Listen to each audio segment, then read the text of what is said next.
Okay, welcome students. तो यार आगे बढ़ाते हैं आज क्लास 11th मैथमेटिक्स। ठीक है, ज्योमेट्रिक मीन हम लोग पढ़ने वाले हैं। हल्का सा उसका कॉन्सेप्ट रह गया था, उसको देखते हैं। ठीक है, तो भाई ज्योमेट्रिक मीन क्या है। उसके पहले हमारे पास जीपी आ चुकी थी, है ना। जीपी जब आ चुकी थी तो हमने एक कुछ क्वेश्चन उसके किए थे। तो आज ज्योमेट्रिक मीन देखते हैं। देखो ज्योमेट्रिक मीन क्या है, पहले लिख रहे हैं डेफिनेशन। ओके, फिर उसके बाद समझा दें उसको। ये लिख रहा हूँ मैं, the geometric mean of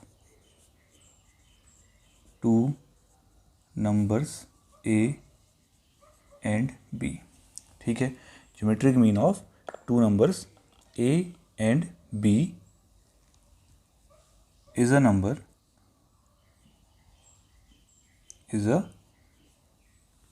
number root A B. ठीक है, तो ये जो आपका ज्योमेट्रिक मीन है दो पॉजिटिव नंबर्स ए और बी का, वो एक नंबर होता है जो रूट ए बी से डिफाइन होता है।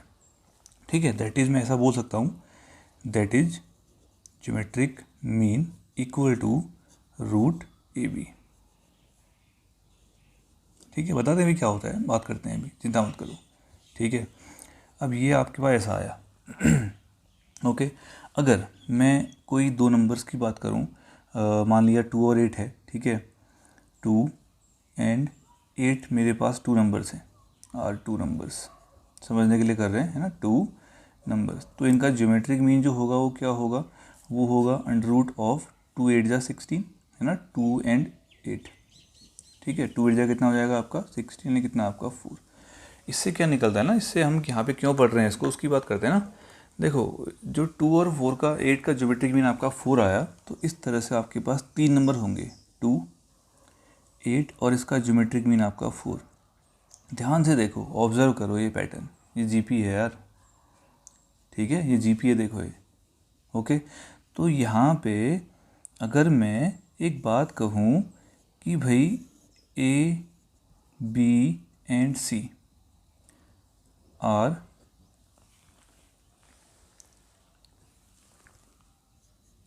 Three consecutive numbers of a GP. अगर ए बी और सी ये तीन जीपी के कंजिक्यूटिव नंबर हैं, तो डेफिनेटली जो बीच वाला है वो ज्योमेट्रिक मीन होगा किसका, ए और सी का। हमेशा ध्यान रखना इसका। देख लो, ये आपने पैटर्न देख लिया था अभी, है ना। तो बी पक्का किसके इक्वल होगा, अंडर रूट ऑफ ए सी के इक्वल होगा। या यूँ कहो कि मैं इसको कह सकता हूँ कि भाई बी स्क्वायर इक्वल टू कितना होगा आपका, ए सी होगा। ये जी पी की कंडीशन है। जैसे वहाँ पे ए पी की कंडीशन आई थी ना, वैसे यहाँ पे किसकी कंडीशन आई हमारे पास, जी पी कंडीशन आई, बी स्क्वायर इक्वल टू कितना आपका ए सी। एक कॉन्सेप्ट तो आपका ये हुआ। ठीक है डियर, बात समझ में आई। हालांकि आप अगर ए और बी के बीच में एन ज्योमेट्रिक मीन ले रहे हो तो हर एक को निकाल सकते हो। ठीक है, कैसे निकाल सकते हो, चलो उसको भी देख लेते हैं एक बार। हालांकि अभी ज़्यादा जिक्र है नहीं उसका, फिर भी चलो देख लेते हैं। फ़र्ज़ करो ये है आपके पास ए और इसके बीच में एन ज्योमेट्रिक मीन है, G1 G2, ठीक है, G3 and so on and so on and so on, कितने Gn, और फिर कितना है आपका B। ये आपके ए और बी के बीच में कितने आए, एन ज्योमेट्रिक मीन आए। तो बताओ ये बी कौन सा टर्म होगा, n+2 टर्म होगा। देखो एन टर्म ये हैं, n+1 टर्म आपका ए हो गया, तो बी कौन सा टर्म होगा आपका, n+2 टर्म होगा। ओके, तो बी को मैं बोल सकता हूँ कितना, n+2 term of a GP. ठीक है, तो बताओ डियर एन टर्म क्या होता है, जनरल टर्म याद है या भूल गए हो। ये होता है general term, an equal to A R to the power n-1 होता है ना। जनरल टर्म आपका ये होता है। तो बताओ भैया n+1 टर्म क्या होगा, n+1 टर्म आपका हो जाएगा, कितना हो जाएगा, b equal to A R to the power n+2-1, यानी कितना, n+1। ठीक है, यही होगा। यहाँ से मैं काम करता हूँ, r निकाल लेता हूँ, कितना आ जाएगा, R to the power n+1 equal to B upon A आ जाएगा। ठीक है, यहाँ से r कितना आ जाएगा, b upon A raise to the power कितना, 1/r+n+1। ये होता है ना, शायद पढ़ा होगा आपने। पावर वहाँ से कहाँ जाती है, अपॉन में जाती है। ठीक है, r आ गया, तो आप सेकेंड टर्म निकाल सकते हो, G2 निकाल सकते हो, G3 निकाल सकते हो, Gn निकाल सकते हो, मर्जी है आपकी, कुछ भी निकालो, आपको r की ज़रूरत थी। ठीक है, तो ये आपके पास ऐसा आ गया, समझ में आई भाई मेरी बात। आप G1 निकाल सकते हो वैसे ही, ठीक है। G1 कितना आ जाएगा बताओ। सेकेंड टर्म क्या होता है, first term A, second term AR, यानी कितना A B upon A power 1 upon n+1, ठीक है। आप G2 निकाल सकते हो, कितना हो जाएगा AR स्क्वायर, यानी कितना A B अपॉन A का पावर 2 अपॉन n+1। ऐसे ही आप n टर्म निकाल सकते हो। ये आपके पास कहानी आ गई इसकी, ठीक है दोस्त, क्लियर हुआ इतना। अच्छा, एक तो हमारे पास ये आ गया। एक बहुत काम की चीज़ इसमें हमारे पास आती है, relationship between arithmetic mean and geometric mean. ये बड़ा काम का है डियर, ठीक है। इसको भी देख लेते हैं, relationship between arithmetic mean and geometric mean, उसको देखते हैं। उसके बाद जाके फिर एक्सरसाइज के क्वेश्चंस पे शुरू हो जाएंगे हम लोग। ओके, देखो relation between arithmetic mean and कितना आपका ज्योमेट्रिक मीन। ज्योमेट्रिक मीन और अरिथमेटिक मीन के बीच का रिलेशन हम लोग देखने वाले हैं, ठीक है डियर। तो यार ज्योमेट्रिक मीन और अरिथमेटिक मीन के बीच का रिलेशन क्या होता है, उसके लिए आपको अरिथमेटिक मीन पता होना चाहिए, ठीक है भाई। और अरिथमेटिक मीन तो यार तुम्हें पता है ही, ठीक है। देखो अरिथमेटिक मीन ये होता है, इसको अरिथमेटिक मीन को मैं फिलहाल A बोलता हूँ, चलो अभी, ठीक है। क्या होता है डियर, A+B/2 होता है, मानते हो इतना, ठीक है। और A और B का ज्योमेट्रिक मीन क्या होगा, G बोलते हैं इसको। कितना हो जाएगा डियर, AB का रूट हो जाएगा, होगा। एक काम करते हैं, मैं A-G निकालता हूँ, एक क्वांटिटी निकालते हैं A-G। बताओ डियर A-G कितना होगा, A+B/2 माइनस कितना, रूट ऑफ AB, यही होगा, ठीक है। इतना क्लियर हुआ। इतना आने के बाद अगर मैं A-G निकालूँ तो ये ऐसा हो सकता है A+B-2, इसको मैं अलग अलग लिखता हूँ ऐसे, रूट A रूट B, बात तो एक ही आई, ठीक है। देखो एक बड़ी कमाल की चीज़ दिख रही है, ये A रूट A का स्क्वायर है, B रूट B का स्क्वायर है, -2 रूट A रूट B, क्या दिख रहा है तुम्हें ये बताओ डियर, क्या दिख रहा है, root A minus root B का होल स्क्वायर है डियर, ठीक है। अपॉन का 2 LCM भी था, अपॉन में कितना 2, क्लियर हुआ इतना, ठीक है। अच्छा, अब अगर यहाँ पे कुछ ऐसा हो जाए, इससे क्या मुझे चल रहा है पता, वो देखते हैं। देखना, ध्यान से देखना, अगर ये रूट A और रूट B इक्वल हो जाएं तो इसका वैल्यू कितना हो जाएगा, 0, ठीक है। और अगर root A root B unequal हो जाएं तो ये क्वांटिटी हमेशा कैसी आएगी, पॉजिटिव। किसी भी रियल नंबर का स्क्वायर पॉजिटिव होता है, ओके। और डिवाइड बाय 2 करने पर तो भैया हमेशा 0 से बड़ा ही आएगा। 0 कब आएगा, तो दोनों इक्वल होंगे, या 0 से बड़ा आएगा भैया, 0 पॉइंट समथिंग भी अगर आएगा, 0 से बड़ा ही हुआ। तो क्या मैं कह सकता हूँ कि ये वाली जो क्वांटिटी है वो ग्रेटर इक्वल टू 0 है, ठीक है। तो इससे मैं एक निष्कर्ष निकालता हूँ कि जो A-G आपका आ रहा है वो ग्रेटर इक्वल टू 0 आ रहा है। इसका मतलब ये आया डियर कि A ग्रेटर इक्वल टू कितना, G। लो भैया, ये अरिथमेटिक मीन और ज्योमेट्रिक मीन में क्या आया, रिलेशन। अरिथमेटिक मीन हमेशा ज्योमेट्रिक मीन से बड़ा होता है या उसके इक्वल होता है। इतनी बात समझ में आ गई आप लोगों के, ठीक है। चलो ये पूरा करें, इसको नोट कर लें, फिर हम क्वेश्चंस पे आते हैं। चलो क्वेश्चन देखो फिर अब, है ना, क्वेश्चन पे आते हैं। 2 तो हमने कर लिए थे, 2 दिन उसके क्वेश्चन, चौथे पे आ रहे हैं हम लोग, ठीक है। 4th क्वेश्चन है आपकी टेक्स्ट बुक का। तो देखो dear, the 4th term of a GP is square of its second term. किसी GP का जो 4th टर्म है वो इसके सेकेंड टर्म का स्क्वायर है, ठीक है। तो एक काम करते हैं, लगे हाथ इसमें पहले वैल्यूज़ रख लेते हैं। बता डियर, A4 कितना होगा, AR⁴ होगा, A2 कितना होगा, AR होगा, साथ में इसका होल स्क्वायर भी है। अच्छा, फिर कहता है and the first term is -3, first term आपका -3 है। एक काम और करते हैं, लगे हाथ, ये आया -3R³ और ये आया आपका A यानी कि -3 का स्क्वायर और साथ में कितना आपका R²। बढ़िया हो गया, R² से चल दिया, -3 का हिसाब किताब भी एक निकल लिया। तो वैल्यू कितनी दिखाई पड़ रही है, R, यहाँ कितना दिखाई पड़ रहा है, -3। R का वैल्यू तो आ गया, A अपने पास था ही, तो क्या निकालना है, फाइंड इट्स 7th टर्म। निकल गया 7 टर्म, फिर therefore A7 equal to AR⁴ यानी आपका आ जाएगा -3 इंटू -3 का पावर 6 यानी कितना आ गया, -3 का पावर 7। ये आपका आंसर हो गया। आप चाहे तो उसको -3 का पावर 7 सॉल्व कर लो, ठीक है, क्लियर हुई बात। अच्छा, इसके बाद क्वेश्चन नंबर 5 देखें, फिर वो भी लगे हाथ कर लेते हैं। वो आपके पास कुछ ऐसा है, कैसा है, which term of the following sequence is this. 4-5 sequence दी हुई है और उसका कौन सा टर्म ये है वो है, तमाम चीज़ें जैसा आपके पास एपी में आ चुका था वही आपके पास यहाँ पे आ रहा है। देखो पहली जीपी तुम्हारे पास है 2√2, फिर आपके पास है 4 एंड सो ऑन इज आपका 128। इस जीपी का कौन सा टर्म आपका 128 है।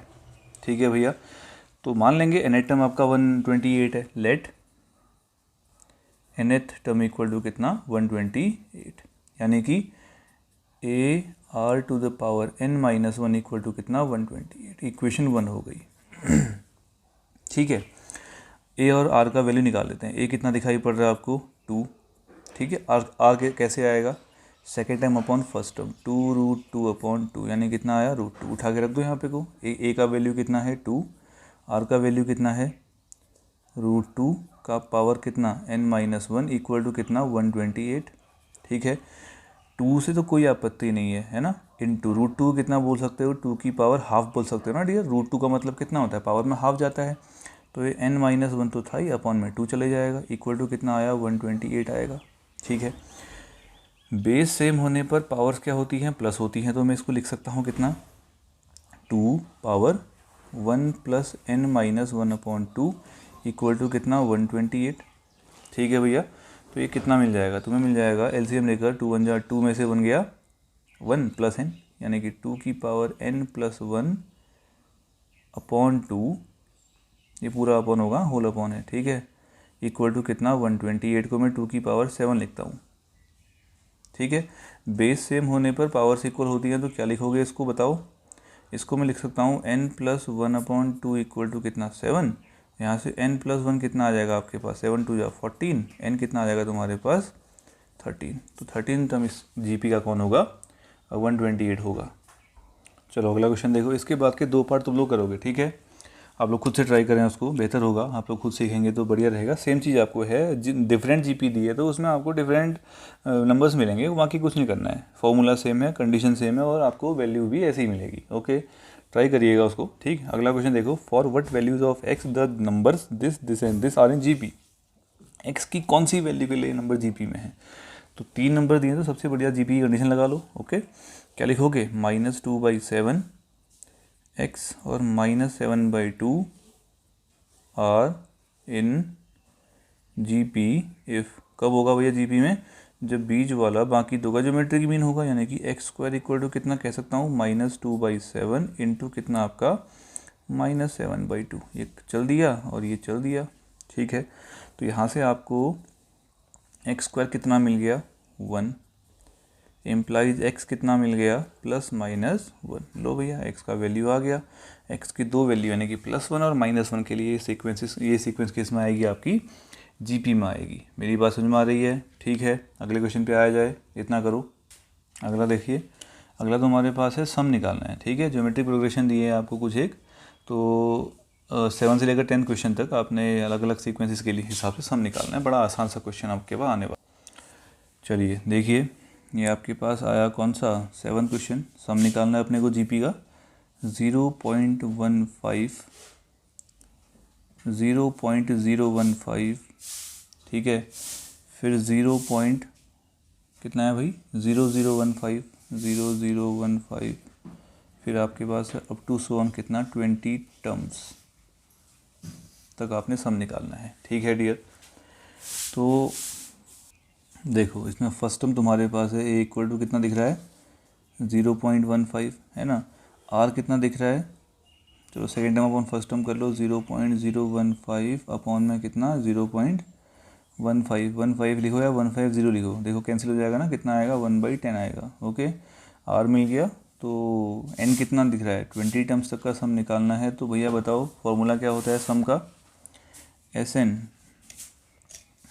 Equal to a r⁴n-1 upon r-1 हम लोग लेकर आए थे, है ना। तो डियर SN कितना आ जाएगा, a बोले तो 0.15 और r बोले तो 1/10 की पावर n -1/1/10 माइनस कितना 1, ठीक है, इक्वल टू कितना मिल जाएगा 0.15। ये आपका हो जाएगा 1/10⁻n-1। यहाँ एलसीएम लेकर कितना मिल जाएगा तुम्हें 1 - 10 कितना -9/10, ठीक है। अच्छा ऊपर भी एलसीएम ले लो फिर, तो ये तुम्हें कुछ ऐसा मिलेगा, कैसा मिलेगा 0.15 इंटू 1 - 10⁻n अपॉन में 10⁻n और नीचे कितना है -9/10, ऐसा ही है, ऐसा ही है ना डियर। तो सॉल्व कर लो इसको, कितना मिल जाएगा तुम्हें, उसके बाद उल्टा पुल्टा कर दो, तो ये कुछ ऐसा मिलेगा 0.15 into 1 - 10⁻n upon 10⁻n into कितना 10/-9, माइनस माइनस कॉमन ले लेते हैं, तो ये कुछ ऐसा मिलेगा 0.15 इंटू 10⁻n-1 अपॉन ये 10⁻n है, ये 10⁻1 है, पावर 1 नीचे आएगी तो 10 फिर से कितना n-1 इंटू कितना आपका 9, 3 3 जा 9, 3 5 जा 15, 0.05 हो जाएगा, ठीक है। तो फाइनली आपको आंसर मिल गया कितना 0.05/3 इंटू कितना है डियर 10⁻n-1 अपॉन 10⁻n-1। ज़्यादा सॉल्व करने की कोई ज़रूरत नहीं है, n दिया है शायद, n 20 दिया हुआ है, रख लो 20 उसके बाद, ठीक है, n दिया हुआ 20 रख लो और आपके पास आंसर मिल गया 0.05/3 इंटू 10⁻20-1 अपॉन 10 कितना आपका 19, 20 - 19, ये आपका आंसर हो गया, ठीक है।